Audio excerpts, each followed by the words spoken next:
నమస్కారం, న్యూస్ విజన్కు స్వాగతం. ముందుగా వార్తల్లోని ముఖ్యాంశాలు.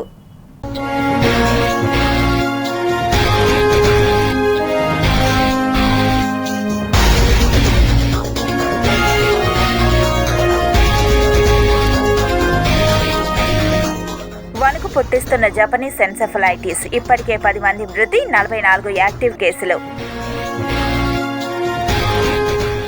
ఘనాలో ప్రధాని మోదీకి అపూర్వ స్వాగతం, దేశ అత్యున్నత పురస్కారంతో జాతీయ సత్కారం. భక్తుల సేవలకు ఆటంకం కలిగిస్తే చర్యలు, బయటి వ్యక్తులైతే క్రిమినల్ చర్యలు, తిరుమల తిరుపతి దేవస్థానం వార్నింగ్. వేసవి చివరిలో శ్రీవారి దర్శనానికి పోటెత్తిన భక్తులు, జూన్లో రికార్డు స్థాయిలో ఆదాయం. శ్రీ గోవిందరాజస్వామి ఆలయం వద్ద అగ్ని ప్రమాదం, భారీగా ఆస్తి నష్టం, మంటలు నార్పిన అగ్నిమాపక సిబ్బంది.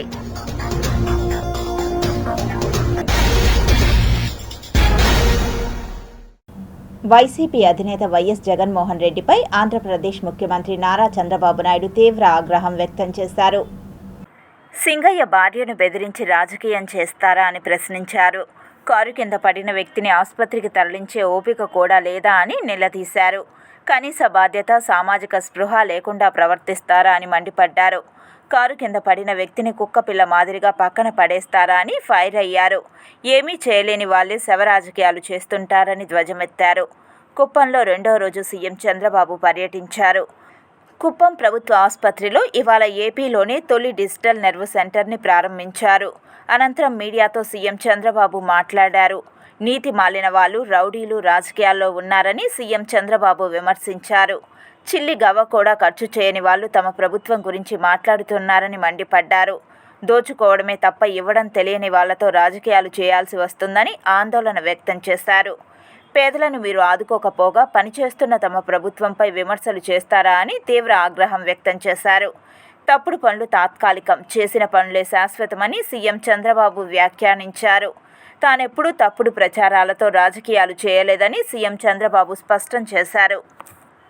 ఏదైతే అతను సింగయ్య వాళ్ళ కార్యకర్త వచ్చాడు, కారు కింద పడ్డాడు, క్లియర్గా ఉంది. మానవత్వం అంటే ఏం చేసి ఉండాలి? మీరు వాడిని హాస్పిటల్కి తీసుకెళ్ళాలి కదా. తర్వాత ఏం జరిగిందో అది వేరే విషయం. కనీసం మనం దారిలో పోతూ ఉంటే ఒక యాక్సిడెంట్ జరిగితే మనం ఏం చేస్తాం? కనీస బాధ్యత, సామాజిక స్పృహ, ఇమ్మీడియట్గా దిగుతాం. మానవత్వంతో అతన్ని సేవ్ చేయడానికి ప్రయత్నం చేస్తాం. హాస్పిటల్ తీసుకుపోతాం, ఏం చేయాలో అన్నీ చేస్తాం. సో మెనీ సార్లు, ఎన్నోసార్లు నేను దారిలో పోతా ఉంటే యాక్సిడెంట్ అయితే నా అంబులెన్స్ ఇచ్చి హాస్పిటల్ తీసుకుపోయాం. రోడ్ యాక్సిడెంట్ అది, అయినా కూడా నేను పంపించేవాడిని. కనీసం నువ్వు నిలబడకుండా, కనీసం దాన్ని నీ మనుషులు అక్కడ ఒక కుక్క పిల్లల మారి తీసి రోడ్డు మీద పక్కన బారేసి, చెట్ల కింద బారేసి మీరు వెళ్ళిపోయారంటే, కంపల్లో బారేసి మానవత్వం ఉందా మీకు? ఇప్పుడు ఆ అమ్మాయిని పిలిపించి బెదిరించి దాన్ని రాజకీయం చేయాలని చూస్తున్నారంటే వీళ్ళు మనుషులా? వీళ్ళు అదే ఈ ప్రజానీకం అర్థం చేసుకోవాల్సిన అవసరం ఉంది. ఇలాంటి వాళ్ళని నీతిమాలిన వ్యక్తులు, లేకపోతే ఒక నేర చరిత్ర కలిగిన వాళ్ళు రాజకీయాల్లోకి వచ్చి రాజకీయ ముసుగేసుకొని, ఇప్పుడు నేను అడుగుతున్న, వీళ్ళు చేసే నేరాలు మామూలు రౌడీలు అయితే వదిలిపెడతామండి? 2 నిమిషాల్లో కుక్కను కొట్టి లోపల వేసేవాళ్ళం. అన్ని అరాచకాలు చేయడం మంచిది కాదు. ఆ అరాచకాలు చేసి రాష్ట్రానికే ఒక పెను సవాలుగా తయారయ్యారు. రాజకీయాలకే ఒక చీడ పురుగుల మారిగా తయారయ్యే పరిస్థితి వచ్చారు. ఎవరు ఏమైనా ఎన్ని చేసినా చట్టం ఉంటుంది, చట్టం దాని పని అది చేస్తుంది. చంద్రగిరి మాజీ ఎమ్మెల్యే చెవిరెడ్డి, పిఏలు బాలాజీ, నవీన్ రిమాండ్ రిపోర్టులో మరిన్ని కీలక అంశాలు బయటపడ్డాయి.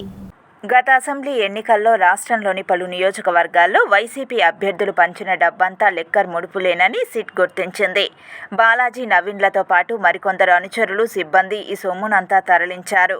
చెవిరెడ్డి ఆదేశాలతో వీరంతా ఎప్పటికప్పుడు హైదరాబాద్, తాడేపల్లి నుంచి ముడుపులను చిత్తూరు, ప్రకాశం జిల్లాల్లో వైసీపీ నాయకులకు అందించారు.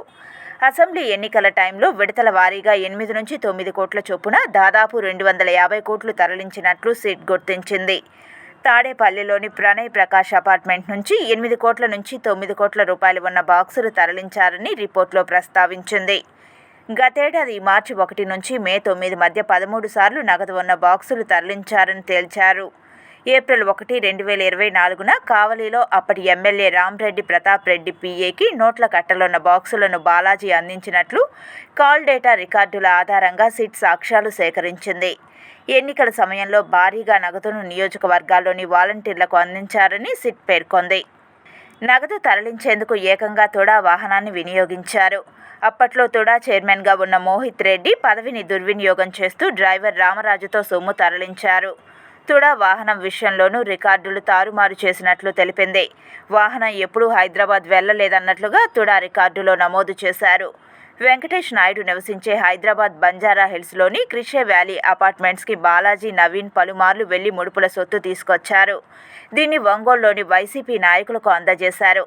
హైదరాబాద్లోని వెంకటేష్ నాయుడు ఇల్లు క్యాష్ కలెక్షన్ పాయింట్గా ఉండేది. తిరుపతిలోని గోవిందరాజస్వామి ఆలయం సమీపంలో భారీ అగ్ని ప్రమాదం చోటు చేసుకుంది. గురువారం తెల్లవారుజామున ఆలయం ముందు భాగంలో ఉన్న ఓ షాపులో ఒక్కసారిగా మంటలు చెలరేగాయి. మంటలు ఆలయం ముందున్న చలువ పందిర్లో అంటుకున్నాయి. మంటలను చూసి భయంతో ఆలయ సమీపంలోని లాడ్జ్ నుంచి భక్తులు బయటకు వచ్చి పరుగులు తీశారు. స్థానికులు భారీ మంటలను చూసి ఫైర్ సిబ్బందికి సమాచారం ఇచ్చారు. ఫైర్ సిబ్బంది ఘటనా స్థలానికి చేరుకుని 3 అగ్నిమాపక యంత్రాలతో మంటలను ఆర్పివేశారు. తెల్లవారుజామున కావడంతో భక్తులెవరూ లేకపోవడంతో పెను ప్రమాదం తప్పింది. షాపులో ఉన్న ఇత్తడి సామాన్లు, బొమ్మలు పూర్తిగా దగ్ధమయ్యాయి. ఈ ఘటనలో మరో షాప్ కూడా దగ్ధమైంది. ఓ దుకాణంలో విద్యుద్ఘాతం కారణంగానే అగ్ని ప్రమాదం జరిగినట్లు అధికారులు తెలిపారు. శ్రీవారి భక్తులకు సేవలు అందించే కాంట్రాక్టు ఉద్యోగులు విధులను బహిష్కరించి నిరసనలకు దిగితే చర్యలు తప్పవని టీటీడీ హెచ్చరించింది. కాంట్రాక్టు ఉద్యోగులు తమ న్యాయమైన కోరికలను సదరు శాఖాధిపతులతో చర్చించి పరిష్కరించుకోవాలని సూచించింది. ప్రపంచవ్యాప్తంగా గుర్తింపు ఉన్న ఆధ్యాత్మిక సంస్థలు విధులను బహిష్కరించడం సరికాదని టీటీడీ సూచించింది. నిబంధనలను ఉల్లంఘించి సమ్మె బాట పడితే ఎస్మా చట్టాన్ని అమలు చేస్తామని టీటీడీ హెచ్చరించింది. ఎస్ఎల్ఎస్ఎంపీసీ సంస్థతో పాటు కాంట్రాక్టు పలు సొసైటీలలో ఉద్యోగులు పనిచేస్తున్నారని, సదరు ఉద్యోగులు విధులను బహిష్కరిస్తే ఎస్మా చట్టం ప్రకారం ప్రత్యామ్నాయ చర్యలు తీసుకుంటామని పేర్కొంది.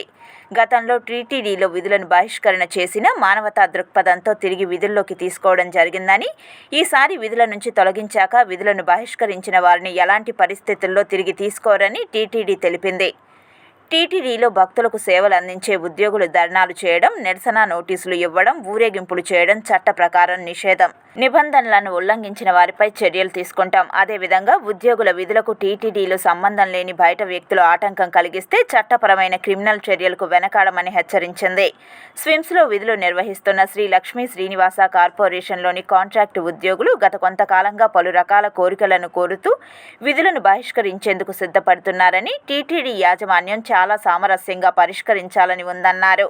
సదరు ఉద్యోగులు సంబంధిత శాఖాధిపతులతో చర్చించి పరిష్కరించుకోవాలని సూచించారు. స్విమ్స్లో ఎస్మా చట్టం అమలులో ఉన్నందున సమ్మె నోటీసు ఇవ్వడం చట్ట విరుద్ధమని స్విమ్స్ డైరెక్టర్ ఆర్వి కుమార్ అన్నారు. వైద్య సేవలకు ఆటంకం కలిగిస్తే విధుల నుంచి తొలగించే నిబంధన ఉందని, తమ సమస్యలను సామరస్యంగా పరిష్కరించుకోవాలని ఆయన కోరారు. విధులను బహిష్కరించి సమ్మెకు దిగితే ఉద్యోగం కోల్పోయే ప్రమాదం ఉందని హెచ్చరించారు. స్విమ్స్తో సంబంధం లేని బయట వ్యక్తుల ప్రమేయంతో నిరసనలకు దిగితే చట్ట ప్రకారం చర్యలు తీసుకుంటామన్నారు. విధులను బహిష్కరించినందుకు గాను ఒకసారి ఉద్యోగం తొలగించాక సదరు ఉద్యోగులను తిరిగి విధుల్లోకి తీసుకోరనే విషయాన్ని గమనించాలని స్విమ్స్ డైరెక్టర్ ఆర్వి కుమార్ ఉద్యోగులను కోరారు. అయితే ఎస్మా ఉన్నందువల్ల దయచేసి సమ్మెలకు, ఆందోళనకు దిగి పేషెంట్ సర్వీసెస్ వాళ్ళకి ఇన్కన్వీనియన్స్ కలిగించే చర్యలకు పూనుకోవద్దు. అంతేకాకుండా ఎస్మా వలన సమ్మెలో పాల్గొన్నటువంటి ఉద్యోగులకు ఉద్యోగాలు పోయే ప్రమాదం ఉంది. అంతేకాకుండా ఒకసారి ఉద్యోగం పోతే మళ్ళీ ఉద్యోగంలో చేర్చుకునేటువంటి సదుపాయం కూడా లేదు. ఈ తీవ్రమైనటువంటి పరిణామాల దృష్ట్యా మీ అందరినీ మరొకసారి సమ్మె విరమించుకొని మన అందరం ఒకే ఆర్గనైజేషన్లో ఉన్నాం. మన సమస్యలను తప్పకుండా నేనే దగ్గర ఉండి తిరుమల తిరుపతి దేవస్థానం యాజమాన్యం దగ్గరికి తీసుకుపోతాను. అవన్నీ కూడా సామరస్యంగా పరిష్కరించుకునే ప్రయత్నం చేద్దాం. స్విమ్స్ మనది, స్విమ్స్ బాగా ఉంటేనే మనమందరం కూడా బాగా ఉంటామని మీ అందరికీ తెలియజేస్తూ మన సమస్యల్ని మరొక మారు సమ్మెల ద్వారా కాకుండా చర్చల ద్వారా పరిష్కరించుకోవాలని కోరుతూ ఉన్నాను. తమ సమస్యలు నెరవేర్చే వరకు దీక్ష విరమించబోమని SVIMS contract workers and employees union CITU ఆధ్వర్యంలో శ్రీవారి చిత్రపటం ముందు కర్పూరం వెలిగించి నిరాహార దీక్షా శిబిరంలో ప్రమాణం చేశారు.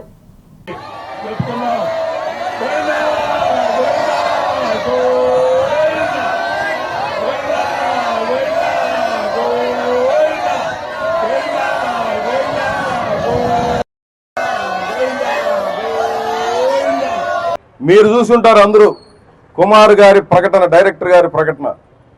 ఈ స్విమ్స్ లో పనిచేసే వాళ్ళందరూ కూడా సమ్మెకి పోతే చట్టంలో ఒకటి ఉంది. ఏ చట్టం? లక్ష్మీ శ్రీనివాస కార్పొరేషన్ అనే చట్టంలో ఉంది. ఇక్కడ పోరాటాలు చేయకూడదు, ఆందోళన చేయకూడదు, అదే మాదిరి రిప్రజెంటేషన్లు ఇవ్వకూడదు. మాకు ఆకలి అవుతోంది, అన్నం పెట్టండి అని అడిగితే మేము జైలుకి పంపిస్తామని ఈ చట్టంలో ఉంది అని చెప్పి పెద్ద మనిషి ఈ నిన్న ఇచ్చాడు. మీరంతా ఒక్కొక్కరు 3 లక్షలు 4 లక్షల జీతాలు తీసుకోండి, పెద్ద పెద్ద బిల్డింగుల్లో ఉండండి, పడవల లాంటి కార్లలో తిరగండి.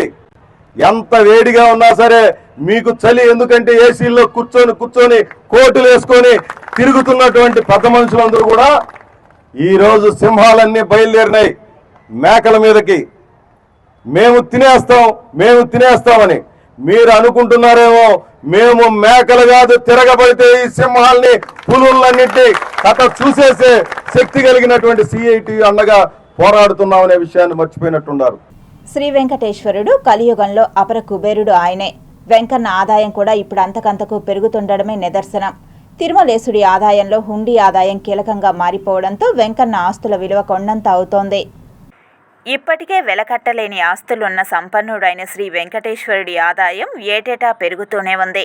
ఇందులో భాగంగానే ఈ ఏడాది వేసవిలో భక్తులతో కొండ కిటకిటలాడింది. రికార్డు స్థాయిలో హుండీ ఆదాయం కూడా పెరిగింది. రోజుకు సగటున 80,000 మంది భక్తులు తిరుమల శ్రీ వెంకటేశ్వరుడిని దర్శించుకోగా హుండీలో సమర్పించిన కానుకల విలువ కూడా గణనీయంగా పెరిగింది.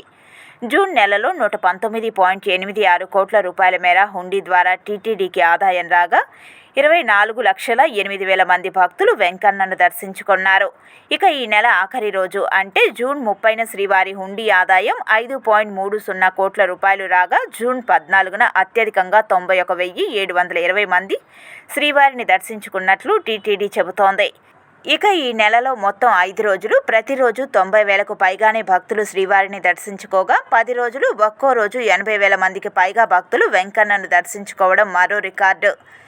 ఇక రోజు సగటున 4 కోట్ల రూపాయల మేర హుండీ ద్వారా టీటీడీకి ఆదాయం రాగా మొక్కులో భాగంగా శ్రీవారికి తలనీలాలు సమర్పించిన భక్తులు కూడా 10,05,000 మంది ఉన్నారు.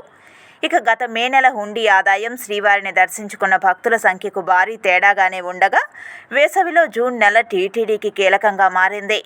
మే నెలలో 23.77 లక్షల మంది శ్రీవారిని దర్శించుకోగా హుండీ ద్వారా టీటీడీకి 106.83 కోట్ల రూపాయల ఆదాయం చేకూరింది. ఇలా జూన్ నెలలో భక్తుల సంఖ్య, హుండీ ఆదాయం రెండూ పెరగ్గా టీటీడీ కూడా భక్తుల సంఖ్య తగ్గట్టుగానే విస్తృత సేవలు అందించింది. తిరుమల యాత్రకు వచ్చిన భక్తులకు ఎలాంటి అసౌకర్యం కలగకుండా ఏర్పాట్లు చేసింది. నకిలీ వెబ్సైట్తో మోసాలకు పాల్పడుతున్న ఓ వెబ్సైట్ విషయంలో శ్రీవారి భక్తులను అలర్ట్ చేసింది టీటీడీ. తిరుమల శ్రీవారి భక్తులను టీటీడీ మరోసారి అలర్ట్ చేసింది. టీటీడీ పేరుతో నకిలీ వెబ్సైట్స్ వ్యక్తులను నమ్మి మోసపోవద్దని శ్రీవారి భక్తులకు ఇప్పటికే పలుమార్లు సూచనలు చేసిన సంగతి తెలిసిందే. తాజాగా టీటీడీ నకిలీ వెబ్సైట్లతో మోసాలకు పాల్పడుతున్న ఓ వెబ్సైట్ విషయంలో శ్రీవారి భక్తులను అలర్ట్ చేసింది. పెద్దింటి ప్రభాకరాచార్యుల పేరుతో వైష్ణవ యాత్రాస్ అనే ఫేస్బుక్ పేజీని నడుపుతున్న వ్యక్తి శ్రీవారి అభిషేకం, ఆర్జిత సేవలు, VIP బ్రేక్ దర్శనం, 300 రూపాయల ప్రత్యేక ప్రవేశన దర్శన టికెట్లు కల్పిస్తామంటూ ప్రచారం చేయడం తమ దృష్టికి వచ్చిందని టీటీడీ తెలిపింది. అయితే ఇలాంటి నకిలీ వ్యక్తులు, వెబ్సైట్లను నమ్మి మోసపోకూడదని శ్రీవారి భక్తులకు సూచించింది. అలాగే తిరుమల శ్రీవారి దర్శనం, ఇతర సేవలకు సంబంధించిన టికెట్లను టీటీడీ అధికారిక వెబ్సైట్ ద్వారా మాత్రమే బుక్ చేసుకోవాలని భక్తులకు టీటీడీ విజ్ఞప్తి చేసింది. అలాగే శ్రీవారి దర్శన టికెట్ల పేరుతో భక్తులను మోసం చేస్తున్న వారిపై చట్టపరమైన చర్యలు తీసుకోవడం జరుగుతుందని కూడా టీటీడీ హెచ్చరించింది.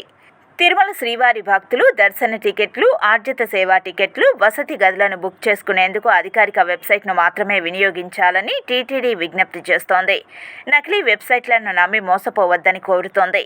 నకిలీ వెబ్సైట్లను సంప్రదించి మోసపోయినట్లు పలువురు భక్తుల నుంచి టీటీడీకి ఫిర్యాదులు అందుతుండడంపై ఎప్పటికప్పుడు టీటీడీ నిఘా భద్రతా విభాగం అధికారులు స్పందిస్తూనే ఉన్నారు.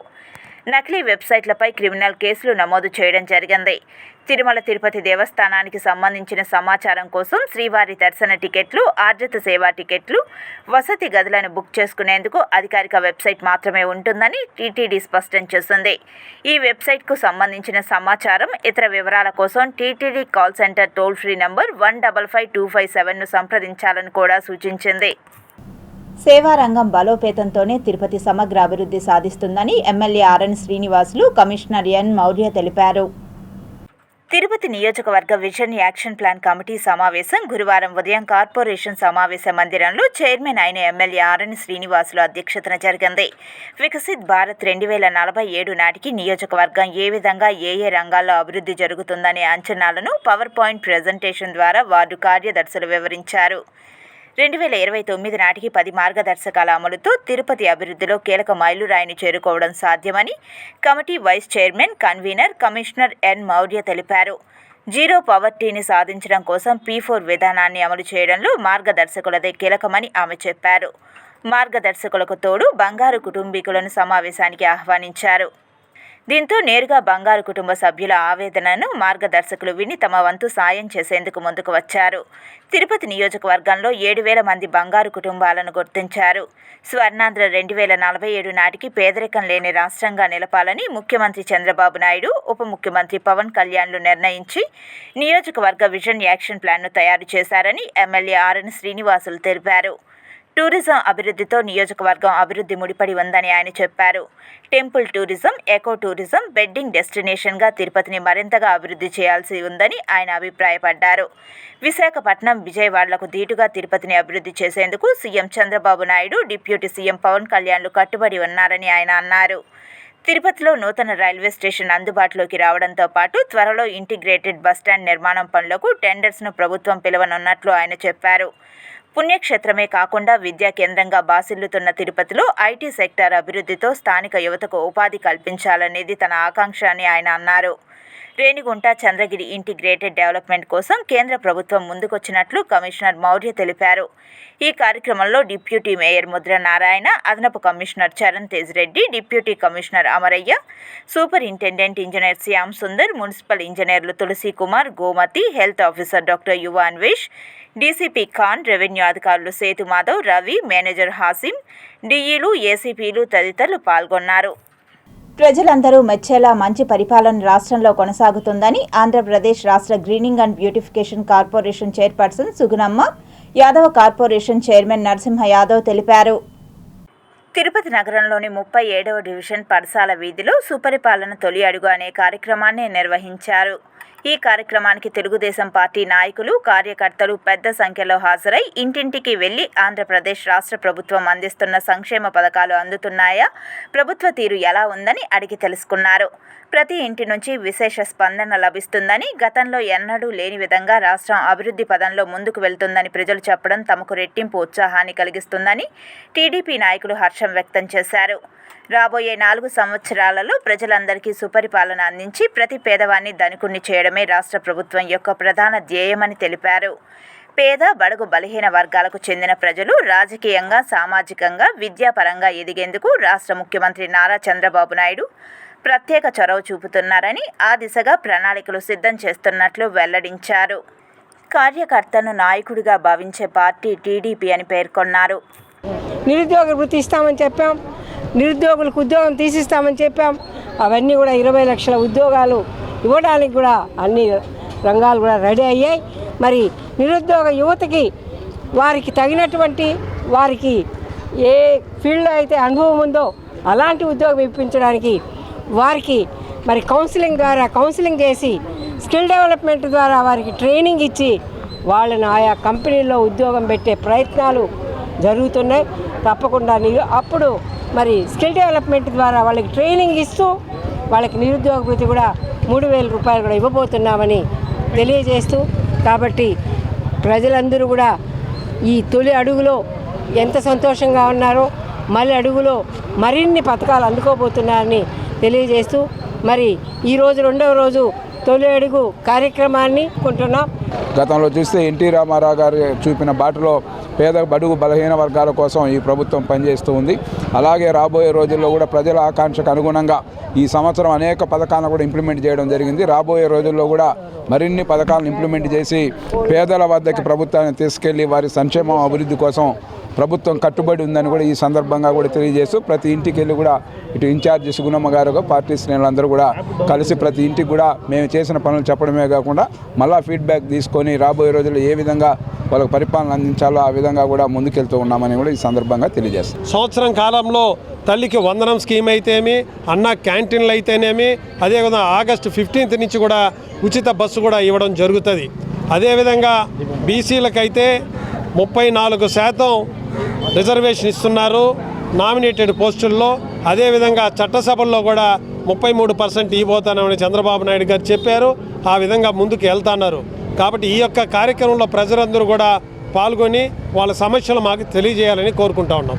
కేంద్ర రాష్ట్ర ప్రభుత్వం ప్రత్యేక ప్రతిభావంతులకు అనేక అభివృద్ధి కార్యక్రమాలు చేపడుతుందని కేంద్ర యువజన సర్వీసులు వికలాంగ శాఖ మంత్రి రామ్దాస్ పేర్కొన్నారు. గురువారం చిత్తూరు పీవీకేఎన్ కళాశాల మైదానంలో సామాజిక అధికారిత కార్యక్రమంలో ముఖ్య అతిథిగా పాల్గొని ప్రత్యేక ప్రతిభావంతుల లబ్ధిదారులకు ఉపకరణాలు పంపిణీ చేశారు. ఈ కార్యక్రమానికి జిల్లా ఇన్ఛార్జి మంత్రి రాంప్రసాద్ రెడ్డి, ఎంపీ దగ్గుమల్ల ప్రసాద్ రావు, చిత్తూరు శాసనసభ్యులు గురజాల జగన్మోహన్ హాజరయ్యారు.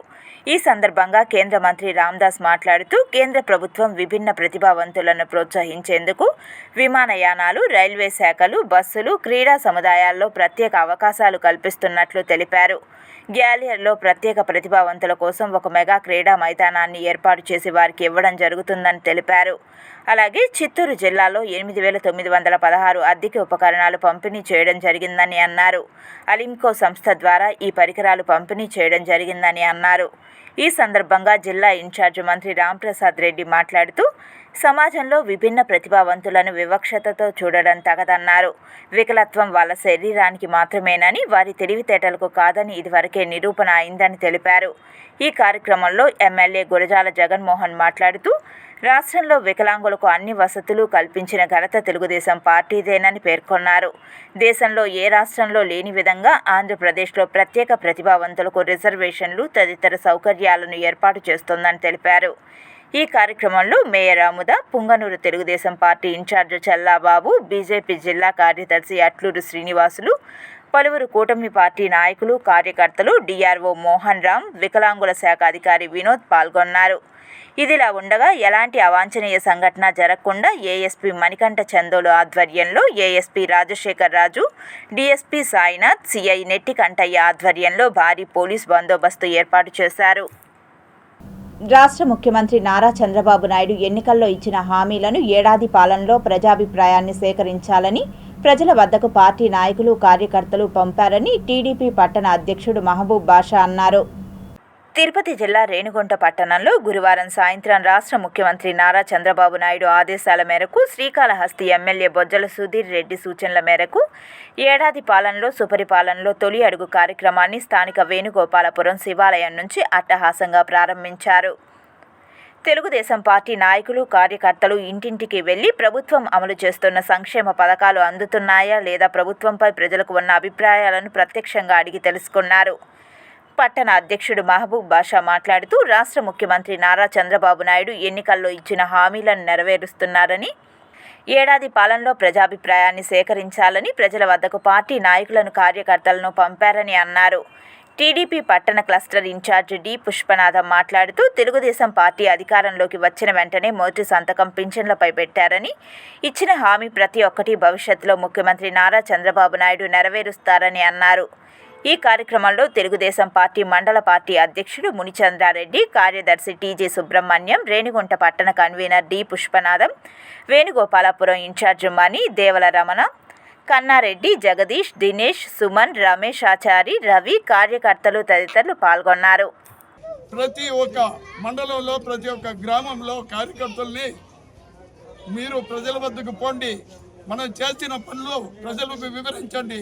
మీరు గమ్మునుంటే మనం చేసిన పనులు వాళ్ళు తెలుసుకోరు అట్టని చెప్తూ ఇంకా ఏమైనా సమస్యలు ఉంటే ప్రజల వద్ద ఉండి తెలుసుకొని నా శాసనసభ్యులైన సుధీర్ రెడ్డి గారికి చెప్పినట్లా అతను సీఎం దృష్టికి తీసుకుపోయి అన్ని పనులు చేసేదానికి ముందంజలో ఉంటారని ప్రతి ఒక్క ప్రజలకు విన్నవించుకుంటూ మాకు తెలుగుదేశం కార్యాలయం నుంచి ఒక యాప్ తయారు చేయడం జరిగింది. ఆ యాప్లో ప్రతి ఒక్క ఇంటికి వెళ్ళి వాళ్ళకు సమస్యలు ఇంకా ఏమైనా సమస్యలు ఉన్నాయా, ఇంకా ఏ విధంగా చేస్తే బాగుంటుంది అనే విధంగా మాకు తెలియజేయడం జరిగింది.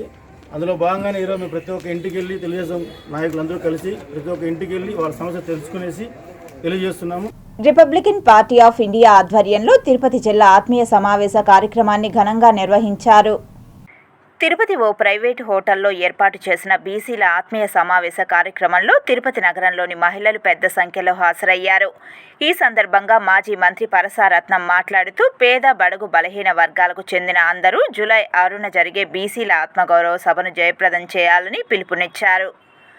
ముఖ్యంగా దక్షిణాది రాష్ట్రాల నుండి పెద్ద సంఖ్యలో బీసీలు, బీసీ ఉద్యోగ సంఘ నాయకులు హాజరు కానున్నారని అన్నారు. దేశంలో బీసీలు ఎదుర్కొంటున్న న్యాయబద్ధమైన సమస్యలను పరిష్కరించేందుకు ఈ ఆత్మగౌరవ సభ దోహదపడుతుందని తెలిపారు. ప్రతి ఒక్కరూ సామాజిక బాధ్యత వహించి జూలై 6న జరిగే బీసీల ఆత్మగౌరవ సభను జయప్రదం చేయాలని ఆకాంక్షించారు.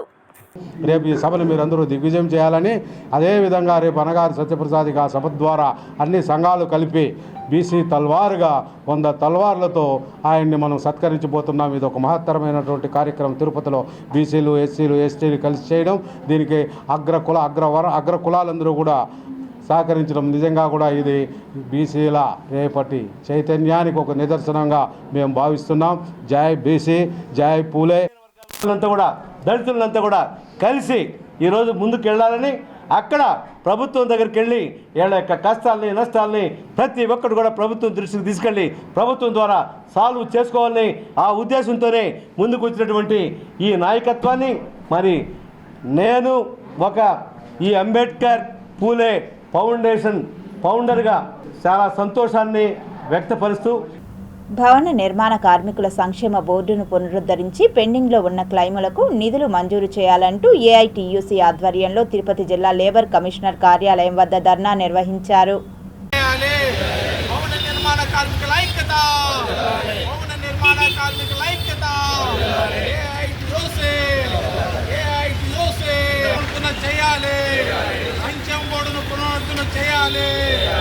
నిన్న జరిగినటువంటి గత వైసీపీ గవర్నమెంట్లో దాదాపుగా 700 కోట్ల రూపాయల డబ్బులు వాడుతూ ఉన్నారు.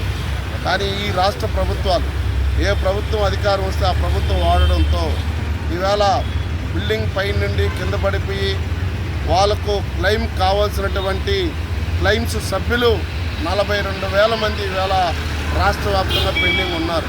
అంటే ఈ డబ్బులు ప్రభుత్వం పక్కదారి పట్టించి వేరే ఐటెమెంట్లకు వాడడం వల్ల ఈ 42,000 మందికి వాళ్ళకి సంక్షేమ బోర్డులో 5 లక్షల రూపాయల లెక్కన వాళ్ళకి ఇవ్వాలి.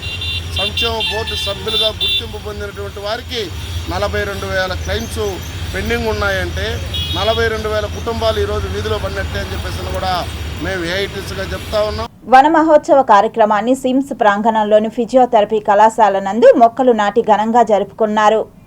జూలై 1 నుండి వారం రోజుల పాటు ఈ వన మహోత్సవాన్ని డిపార్ట్మెంట్ ఆఫ్ కమ్యూనిటీ మెడిసిన్స్ ఆధ్వర్యంలో Sri Venkateswara institute of medical science, Sri Padmavathi women's medical కళాశాల తదితర హాస్పిటల్స్ నందు రోజుకో విభాగంచే వన మహోత్సవాన్ని నిర్వహిస్తున్నారు.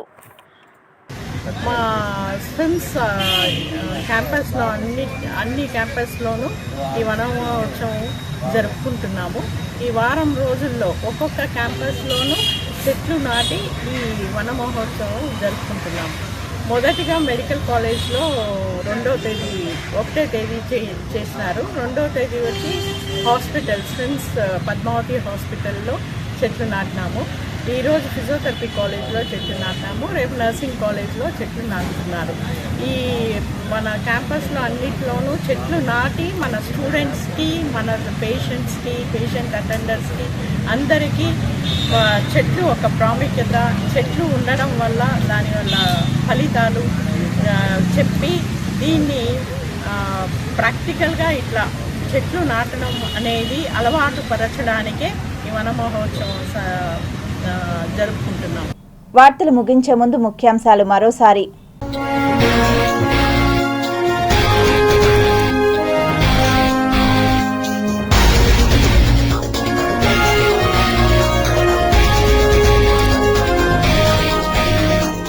వణుకు పుట్టిస్తున్న జపనీస్ ఎన్సెఫలైటిస్, ఇప్పటికే 10 మంది మృతి, 44 యాక్టివ్ కేసులు.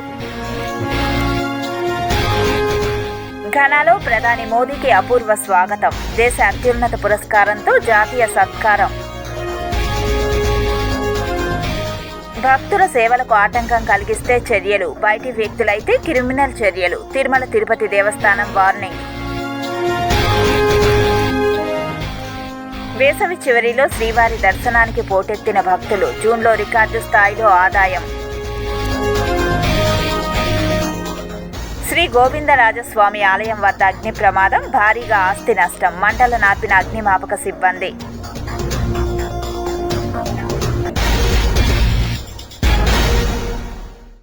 ఈ వార్తలు ఇంతటితో సమాప్తం. సమగ్ర సమాచారంతో న్యూస్ విజన్లో మళ్ళీ కలుద్దాం. అంతవరకు సెలవు. నమస్కారం.